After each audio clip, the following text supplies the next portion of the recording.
saya Amanda Anifa Aprilia dengan nomor pokok mahasiswa 222151005 dari kelas 2022A Pendidikan Matematika. Di video ini saya akan membacakan surat Al-Kahfi ayat 1-10, menerangkan keutamaan surah Al-Kahfi dan asbabun nuzul surat Al-Kahfi.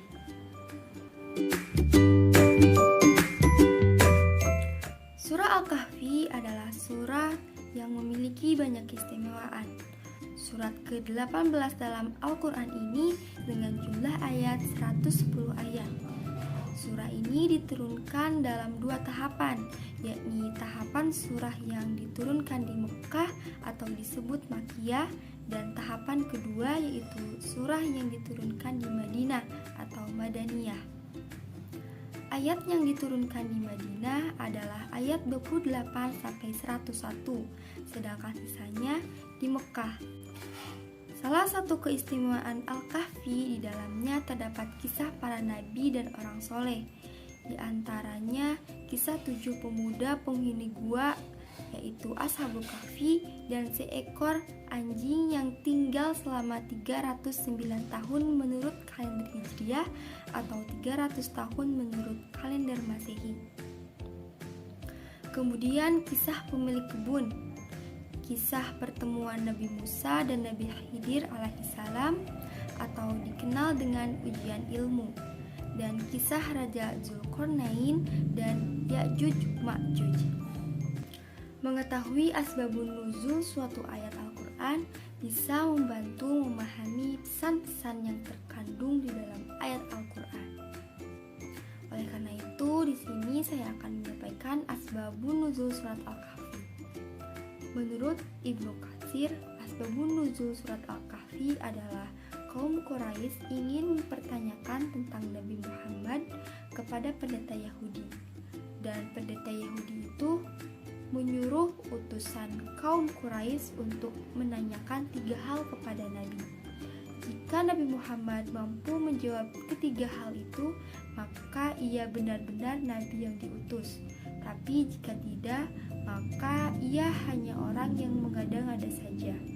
Ketiga hal itu meliputi tentang sekelompok pemuda yang pergi pada masa terdahulu, tentang seorang laki-laki penjelajah sehingga mencapai belahan bumi sebelah timur dan barat, serta tentang ruh dan penjelasannya. Setelah ketiga hal itu ditanyakan kepada Nabi, beliau menjanjikan akan menjawabnya esok hari.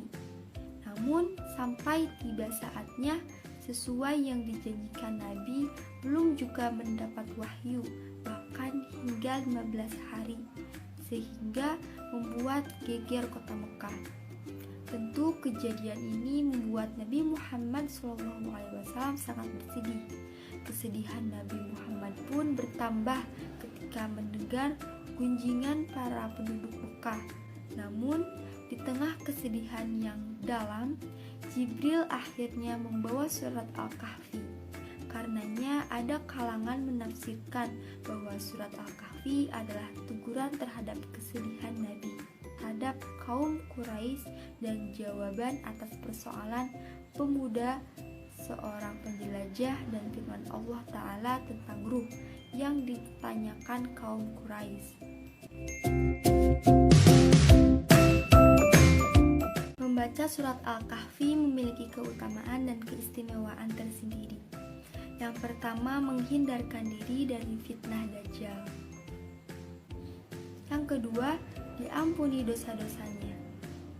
Barang siapa membaca surat Al-Kahfi pada hari Jumat, maka akan ada cahaya yang menyinari dari telapak kakinya hingga langit yang akan menyinarinya kelak pada hari kiamat, dan dosanya akan diampuni di antara 2 Jumat. Yang ketiga, rumahnya tidak akan dimasuki setan. Rumah yang dibacakan di dalamnya surat Al-Kahfi atau Al-Baqarah tidak akan dimasuki setan sepanjang malam itu. Yang keempat, dipancarkan cahaya sejauh dirinya dan Ka'bah.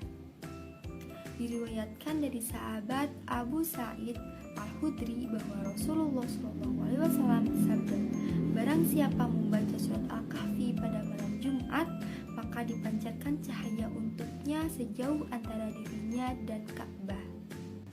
Keutamaan yang kelima adalah dipancarkan cahaya di antara dua Jumat. Dalam riwayat lain masih dari Abu Sa'id, barang siapa membaca surat Al-Kahfi pada hari Jumat, maka akan dipancarkan cahaya untuknya di antara dua Jumat. Keutamaan yang keenam adalah dijaga doa di antara dua Jumat.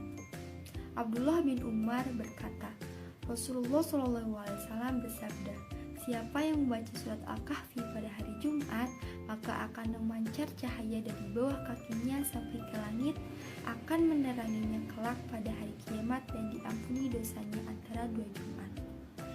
Yang ketujuh, disinari di hari kiamat. Barang siapa membaca surat Al-Kahfi pada hari Jumat, maka akan ada cahaya yang menyinari dari telapak kakinya hingga langit yang akan menyinarinya kelak di hari kiamat.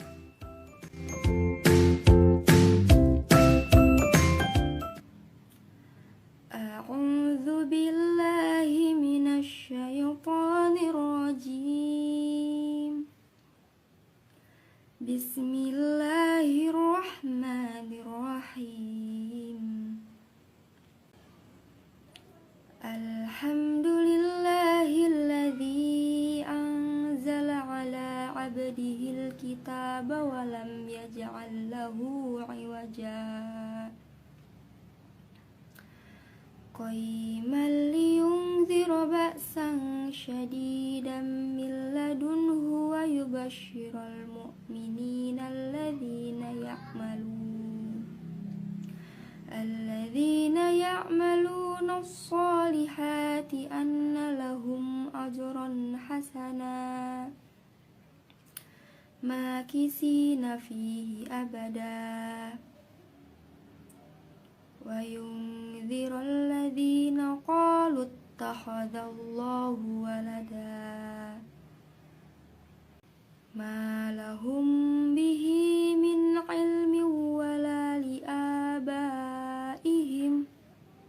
kaburat kalimatan tahruju min afwahihim yaquluna illa kadhiba fala'allaka bahi'un nafsaka ala atharihim illam yu'minuna bihadzal hadithi asafa.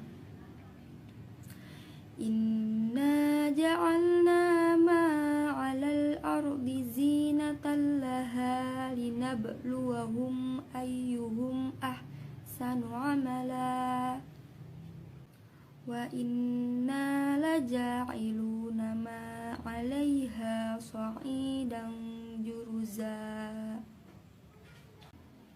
Am hasibta anna ashabal kahfi warraqimi kanu min ayatina 'ajaba idh awal fityatu ilal kahfi faqalu rabbana atina min ladunka rahmatan